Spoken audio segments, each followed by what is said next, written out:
اليوم خليل شمام مع شمس الدين الدوادي حاطين على طول حسين ربيعي على الجهة اليسرى في المحاور. الراقد وكولوبالي، هجوم للترجي موجود والكرة لا زالت وفرصة جول، جول أول ومن الثواني الأولى واللحظة الأولى والهجمة الأولى للترجي. الآن محاولة خطيرة وركلة جزاء، ركلة جزاء الصادق السالمي على طول اساس بإدراك التعادل. معز بن شريفية كرة بالجول، جول لمعلول، علي معلول بجمهور وصوت الجمهور.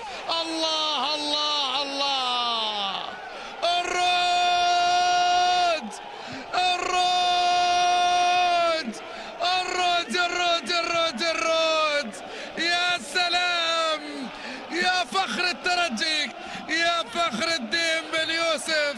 الله